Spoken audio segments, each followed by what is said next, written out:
Welcome to Season 3 of the Michael Singer Podcast. Michael Singer is the author of the widely influential New York Times bestsellers, The Untethered Soul, The Surrender Experiment, and most recently, Living Untethered, Beyond the Human Predicament. Produced in partnership with Shanti Publications, the Michael Singer Podcast brings you select recordings from the Temple of the Universe, a yoga and meditation center that Michael founded in 1975. This episode is on letting go of reactive energies. Sounds True would also like you to know about an extraordinary 8-part video course that we've created with Michael Singer. It's called Living from a Place of Surrender, The Untethered Soul in Action. It's an online course many people report to be utterly life-changing. You can find out more at michaelsingerpodcast.com, and you can save 15% off any Michael Singer program available through Sounds True when you use the code SINGER15 at checkout. That's Singer numeral 1, numeral 5. And now, letting go of reactive energies with Michael Singer.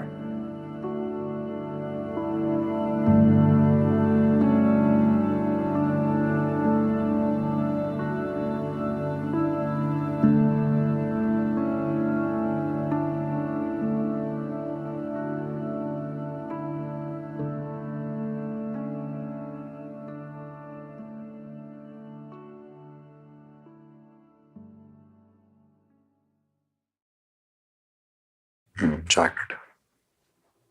The center of consciousness is the most essential thing to spiritual growth. If you cannot sit consciously, you can't do anything. You just become reaction to what's happening around you. You're like a machine. Somebody says something, you react. You see something, you react. This may seem natural and spontaneous, but in truth, it's all pre-programmed. And there's nothing natural or spontaneous about reaction. It is just reaction. So the first stage in any spiritual progress is the ability to stay centered and be present in between action and reaction. You can't even begin to work at the core. You're not even working at the periphery if all that happens is you react. This work of keeping the center, keeping the consciousness, is begun in meditation, but it's really practiced in daily life. It is possible to remain conscious every moment, all day.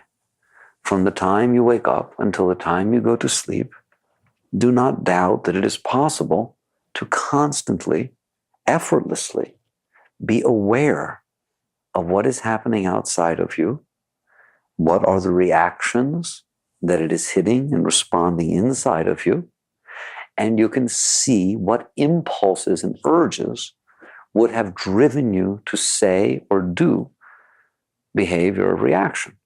But you're perfectly capable of sitting there, breathing, relaxing, and just being aware that this is the dance of creation. Things are happening, people are saying things are going one way or another, and as they come into your world, they cause the change in the energy fields inside of you, which create the tendency. They don't create action. They create the tendency toward action. They cause your thoughts to start to manifest a certain way. They cause your emotions to begin to express a certain way. And normally, they would cause your mouth to move and certain words to come out. They would cause you to walk toward or away. They would run your life. The truth is that if you do this, you go nowhere. You have to understand that reacting to the environment outside of you keeps you in the karmic patterns of the way that you were. There is a reason that certain stimuli cause certain tendencies of reaction. Do not call this natural. that is a misuse of the word natural. Nowadays, when we say it's natural, it spontaneously came up in me, it was what I felt really, somehow we place something holy on that. It's your karmic patterns. If a certain stimuli happens, almost everyone in this room will have a different reaction. There are some, like a lion jumps out or something, we all tend to have the same reaction, all right? But most stimuli that happen during the course of a day, we think that everybody is having the same reaction. You're crazy. It is all dependent upon the past patterns and some scars that you have stored inside of you that determine how your energy will change because of a certain stimuli. It's an extremely personal thing. So don't make it so holy. You have to be willing to let it go if you want to work at a deeper level of your being. If you're only going to work at the level of reaction, you're not working. It's just what naturally takes place. And that natural is not so natural. And what it will do is keep you caught within your karmic patterns. If you have a certain fear due to past experiences, and somebody happens to touch it inadvertently, whatever, they say a certain thing, they act a certain way, they stand a little too close, they take a step back when you're trying to talk to them, even the tiniest little thing, this will hit that past samskara. That will cause a tendency toward reaction, a shift in your energy flow. What happens in there is phenomenal because of the slightest thing that happens outside, it causes this change in your inner being. Your reaction to that will always be in harmony with that pattern. Therefore, you will talk or act or do in accordance to that pattern, and you will then set into motion behavior that will cause the other person to respond in accordance to your response, and you are creating your environment outside in accordance to your environment inside. It's a phenomenal thing to watch. If you get angry, you will cause the other person to get angry. If you get hurt, you will cause hurt to take place outside. And then you will feel completely justified that this is actually what took place in that interaction. And you don't realize that it isn't what took place. It's just the reaction that happened in you. And that can change. So there is no work on yourself until you can remain conscious. You have to do whatever you can do, meditate, anything that you possibly can do, just to be able to remain conscious during the course of every single interaction of every single day. There is never a reason to lose your center. No matter what anybody does, no matter what happens to you, you have to be capable of knowing that it is happening to you. Now you have earned the right that most people don't have, is to figure out, now what do I do? Because it's a frightening state to become conscious of where you're at. You'll immediately think that you're going backwards. The more conscious you get in the beginning, the more you think you're slipping on the path. Why? Because you start seeing all this stuff that you never saw before. You start seeing all these reactive tendencies. What in the world is going on inside of me? How did I get so ugly? How did I get so scared? How did I get so fearful? How did I get so reactive? This yoga is messing me up. That's what people tend to feel. They feel all that reaction happen inside of them, and they think they're going the wrong way. Eventually, you catch on that this has been going on inside of you your whole life, and you have been acting accordingly based on how your mother treated you, your father treated you, anything that happened in your whole life, you're just responding and reacting accordingly. Once you meditate enough, or you do whatever it is that you need to do, then stimuli happen outside. They will certainly hit what is inside of you, and they will cause a change in your energy. The difference now is you feel that. You're aware of that. And the beginning of working deeper within yourself is that you don't go with that. I think the beginning of spirituality is self-discipline. That's what all the masters taught. It's even the heart of the religious teachings, is until you can master yourself, you have no possibility of going any deeper. So you're taught to fast. There's periods of fasting. There's periods of silence. There's so many different things that are taught. They have no meaning in and of themselves. There's no great thing in not eating. There's no great thing in not talking. It is the ability to not eat. It is the ability to not talk when you want to talk. It is the ability to sit in the presence of people when you're uncomfortable and watch that silent period that happens when nobody's talking and your heart gets all weird and your stomach gets weird and your mind starts thinking a mile a minute of things to say that will start a conversation up, and you start noticing how uncomfortable you are. Spirituality is being comfortable in that uncomfortable state. Spirituality is the ability to not talk when you want to talk, because you see that the impetus for any words that you would say are completely impure. You were coming from a place of insecurity. And therefore, anything that you say is not a conversation worth having, because it's just being said for the wrong reason. And so you learn to practice the disciplines. It's essential to be able to do this, to where when you most want to talk because you're uncomfortable, you keep your mouth shut. When you most want something because it caused a reaction inside of you, when somebody said something, you most want them to say they're sorry, or they better take it back, or say that they didn't mean it. Every single thing inside of you is burning and just wants to do something about it. Spirituality is the ability to do nothing about it, because nothing you're going to gain through that outer experience really has any effect of change inside of you. If that's what you do, is start a conversation when you feel uncomfortable, not walk into a room because you're afraid people will notice you. If somebody says something that you don't like, you find ways to write or say or do things to get them to be sorry so they'll never say it again. In other words, if you manipulate your environment so that you're feeling okay, that is the epitome of working at the surface. What's going to change? You've by definition said, not me. I'm not going to change. These energies are going to react the way that they react. I'm going to honor them as though they were something holy. And what's going to change is you. You're going to change your attitude. You're going to change how you talk to me. You're going to change when you come. You're going to change when you go.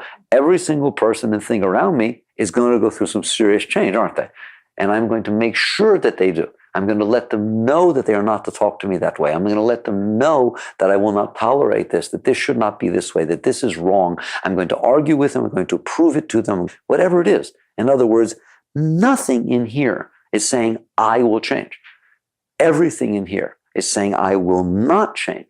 I am fine the way I am. In fact, I'm the highest one around here. Okay? I'm the one who's clear. I have it right. And everything out there is to change. Why? Just get it straight what you're saying, so that I don't have to change, because I am not going to change. That's not even working at the surface, is it? That's called not working. You've decided not to work on yourself. Please look at that. How can personal change take place in that environment?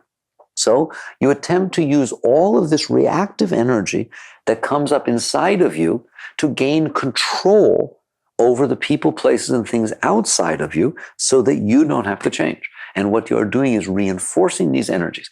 Every single time something comes up inside of you, that you feel someone doesn't like you, or that you feel afraid, or you want something, and you respond accordingly to your outer environment, you are saying to these energies, yes, you are right, I agree with you, you are the way I want to be, come up and express yourself and strengthen yourself.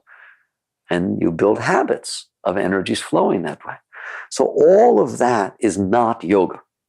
When you want to grow, you wake up and you realize growth is about me changing. It is not about me changing my environment. It is about my environment changing me. If I want to change, I have to at least work with these energies that react inside of me. Now you get the first step down. And we've talked about before, I don't think there's any way to take that step inside until you stop putzing with the outside. You have to be willing, like I said, to not eat when you want to eat, to be silent when you want to talk. The stronger the impulses, the more fun it is. And you get tremendously strong within yourself to realize that you're the captain of your own ship. You must take control over these reactive energies that are inside of you. So the first step of working at the deeper parts inside of you is to not go with yourself. Under what situations should you go with yourself? When you decide that you don't want to grow.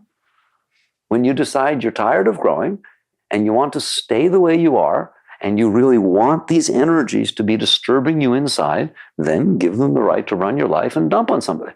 Because that's what you're doing. I can't handle the energy inside of me, and you're going to be sorry that you're anywhere near me. Not to mention that I can blame it on you. That I can in some way, shape, or form say, you made me feel this way. Therefore, these are your energies, not mine, and I'm going to let you know what they feel like. And you sit there and try to dump the energies out. So you stop doing this. You just stop it. How? I won't answer that. If somebody comes to me and says, I understand everything you're saying, and I really think I need to work with myself, but I don't know how to do it. That's a lie. Because the truth of the matter is, you want to do it, you do it. You don't want to do it, you don't do it.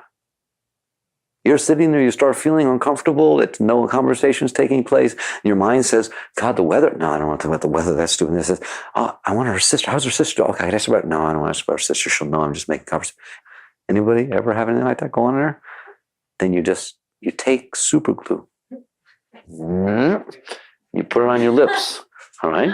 And you sit there and say, sooner the sun and moon, as the Yukteswar used to say, sooner the sun and moon should change places than this mouth is opening and this tongue is flapping, all right? Because I know that I'm full of it, all right? I see where I'm coming from, and I don't want to be that person. I will not be that person. That is not denial. You're not suppressing. That is called consciousness, awareness. And you are using your willpower in order to at least start an environment of transformation. So when you want out, you will do this. If you don't want out, you will find 1,000 million excuses not to do it. And don't you dare go anywhere else when you're finding excuses not to do it and expect someone to do it for you or teach you how to do it or come up with some magic technique that's going to make it so you don't have to do it. You have to want out more than you want to make it be comfortable for yourself. So you keep your mouth shut, and now what happens? Now you begin to work deeper inside of you. And what you end up with is you end up working with yourself. Never is the work with other people. Don't ever get caught thinking you're somebody else's teacher, or that in this situation you have to make sure somebody understands. If you work with yourself, you will change the vibrations all around you, and everybody will grow, not just you. If you decide that you're right and others are wrong, and you use these energies inside of you to change other people, wait till you see what happens. Nobody changes. All you do is fight. You end up fighting with people. There is no reason to fight.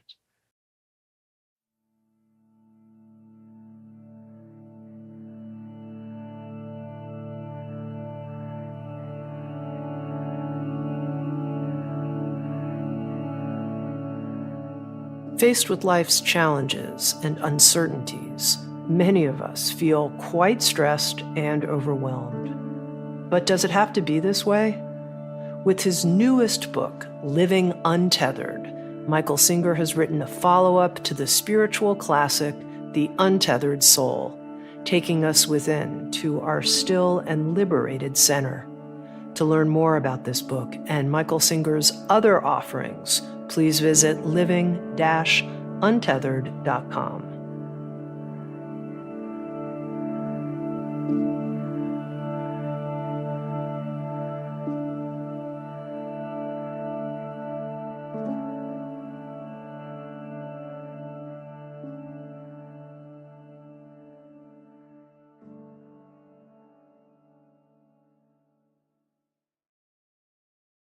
Lao Tzu says, a wise man never argues. For what purpose? Why would you argue? The only reason you would argue is because the energies inside of you are making you do it. They are causing so much disturbance inside of you that you have to end this conversation through being right, or through winning, or by getting an apology. And so you end up fighting outside because in reality you're fighting inside. So the work starts when you stop doing this with the outside, when you're willing to own everything that's going on inside of you as yours, and you're not rationalizing or blaming or doing anything outside. Do you see that? Now you can begin to work at a deeper level. What happens if you manage to attain that state? That every time these reactive energies try to force you to do something, you're conscious and you remain centered within yourself. Now you end up with a hot potato. Now I have all these reactive energies inside of me and I'm strong enough to not let them out. Now what? I'm going to cook. They're going to drive me crazy. All right. And you start noticing some really great things. You become very wise. First, you notice that your mind goes crazy.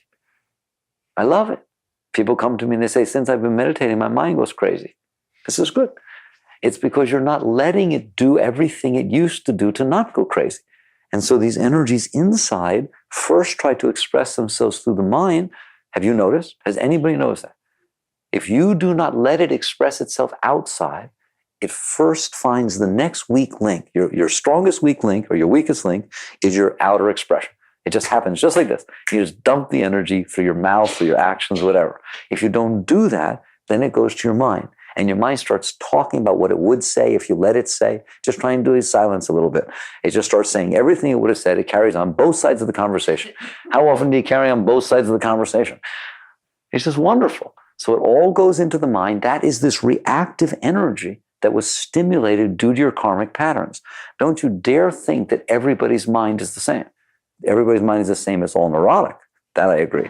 But not everybody's mind is saying the same thing.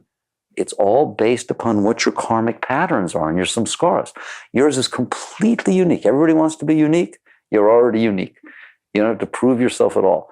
Your mind says totally weird things, different than anybody else's. All right? But it doesn't know that.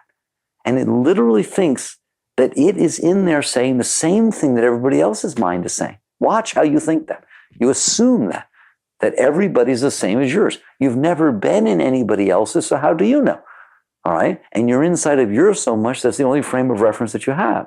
So now you watch these reactive energies, you see that the mind is trying to convince you to do something. The mind wants to do something to make these energies get calmer. You have to learn to not do this. You learn to be able to sit there consciously, even though the mind is saying all this, and you start to then notice that there are feelings underneath all of this that were causing the mind to do it and would have caused the actions to happen.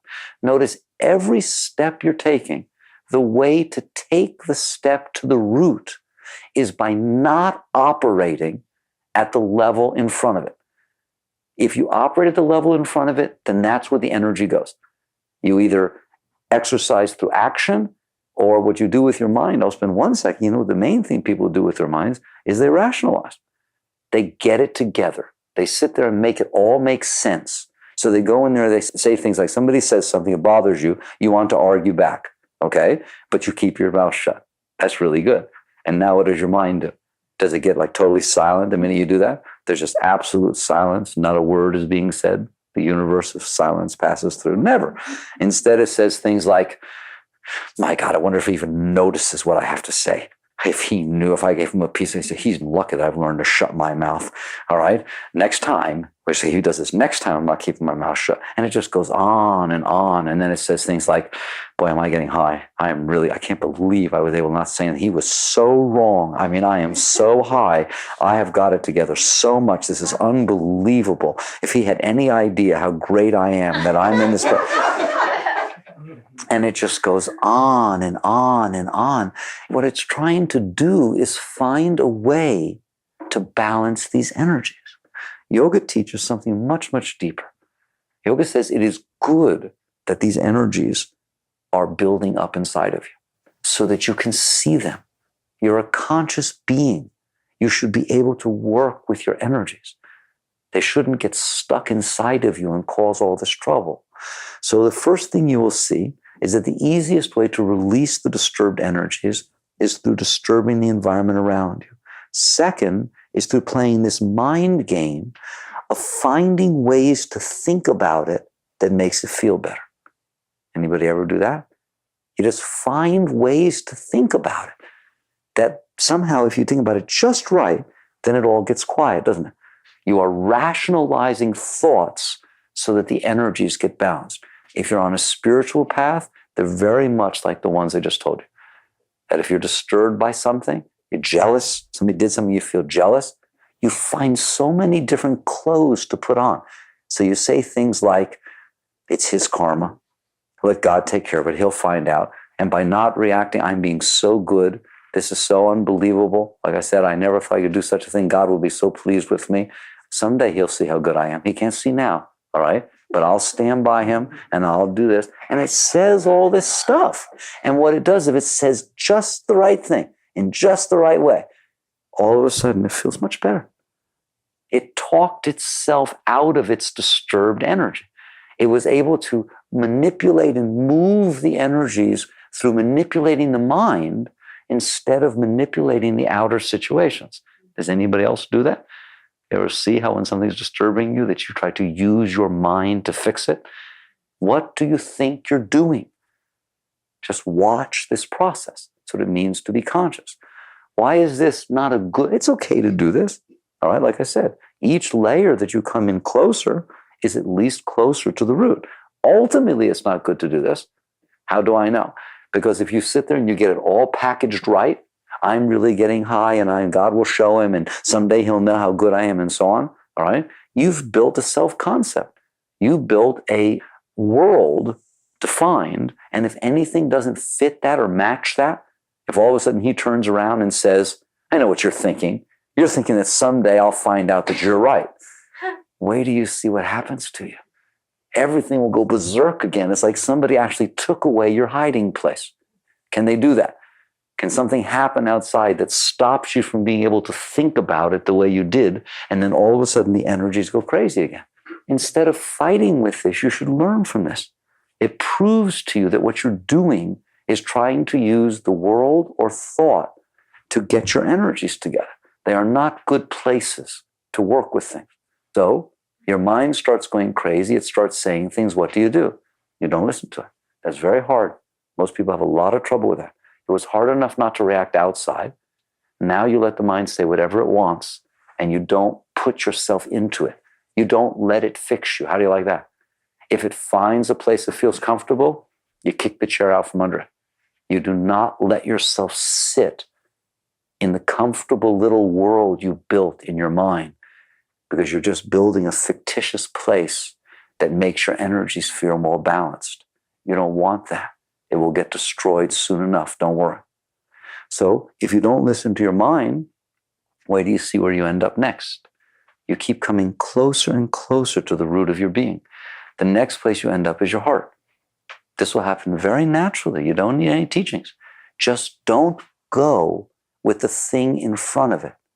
Use that discipline, and you will find that the energies go closer to their source.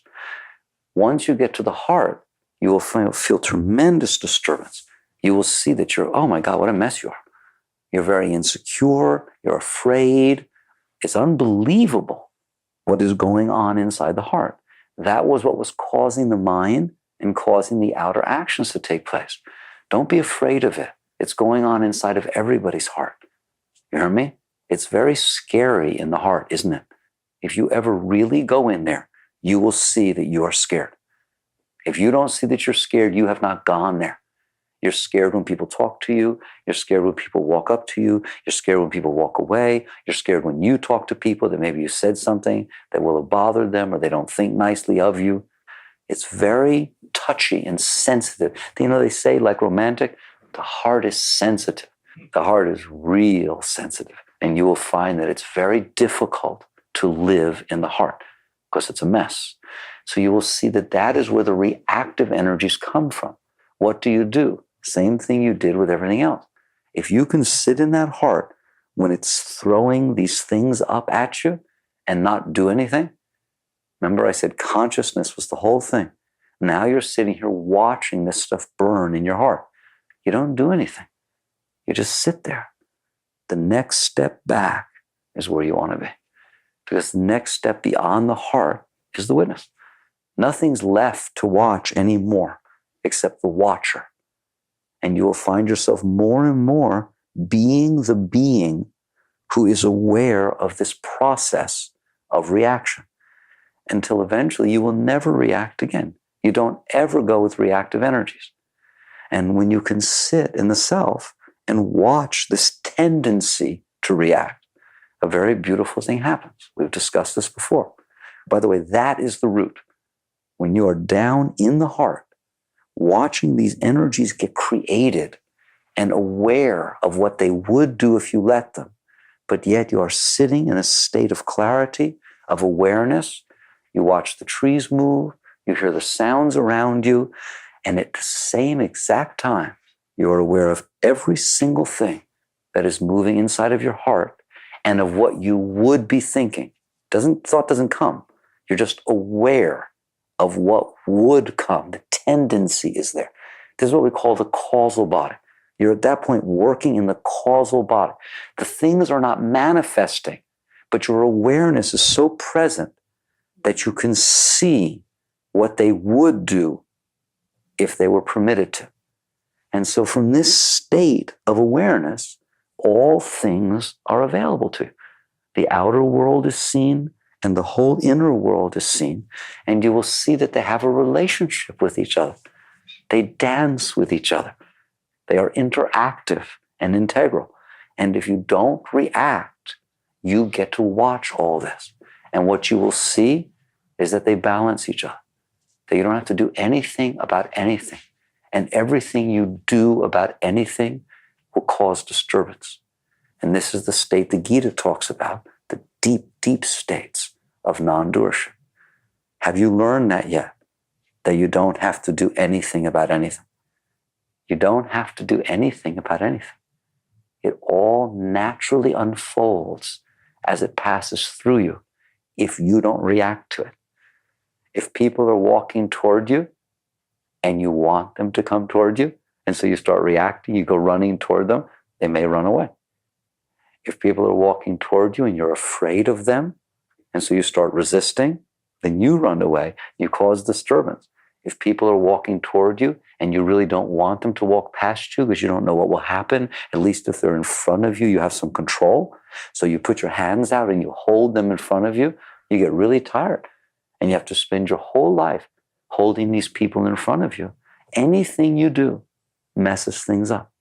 If you just sit there, they will come toward you. And eventually you will find out their intention. You don't have to guess it. You don't have to protect yourself. You don't have to grab. You don't have to pull. You don't have to push. You permit energies to unfold in their own time, in their own way. That is the definition of non-reactive. You permit energies to unfold in their own way, at their own pace, in their own course. You let them go where they must go and not go where they don't go. And what will happen is eventually you will come to peace, because you will realize that all these reactive energies were not necessary, that all that's happening is the universe is unfolding and you have the honor of being aware of it. And there's no reason to bring all of your past fears to the party. If you bring your past fears to the party, you will not let the universe unfold. You will react to it and you will cause disturbance. So from this state of work, which to me is what it means to work at the root, when you are just aware and all things are unfolding, and if there's work to do, it's to not react. I want to know you when you have at least come to the knowledge that all reactive energy causes disturbance. All of it. But there are no conditions in which reactive energy is not your past karma being brought into the present moment, and that you do not need that the universe will unfold better than what you can do with it. And that's when the miracles start happening. When you're not doing it, God shows up and it becomes a reality. There are no conditions in which you have to get into that reactive state. And I say it again and again because the mind does not believe that. The mind believes if I don't do it, it's going to be a mess. And what I'm saying is my experience is if you do it, it's a mess. and that very few people have ever seen what it would be like if they didn't do it. And so the energies come, and there will be natural interaction. What is meant to happen will happen. And you just experiment for what it would be like to let this take place. So the working at the root is to sit within the consciousness and let the dance of life pass through you. And if you do this, what happens to you is phenomenal. The state of peace, of joy, of serenity, as well as the grace that happens all around you because you're permitting God to do God's thing. We say, not my will, but thy will. I wonder who's willing to live that. The reason people don't see that is because what is happening is God's will.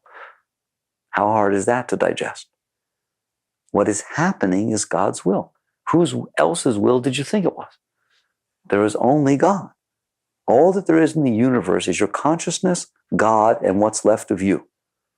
And what's happening is God is happening, and you're reacting, and your consciousness is losing its center. When you let go of you, there's nothing but God and consciousness. And like I said, that's when the miracles take place. So this is your work. Spirituality is not so complicated. It doesn't take a million techniques. It doesn't take books upon books upon books. All it takes is the willingness to remain conscious and centered and to not go with the reactive energies when they come up inside of you. And if your mind is even asking, how do I know if these are the reactive energies? Then you don't want out yet. Because it is so obvious that these energies are jumping up inside of you and causing these actions that it's impossible for me to believe that you don't know what's happening. It's just that you don't want to let go of this one. And so you find reasons that this one's different. And then you say, it's not reactive. I'm doing what I should be doing because the other person was wrong. And you go to this whole thing. But if you're sincere, you will get past this. And you will learn to let go of all of these things. And you'll attain to a very deep state. Chakra.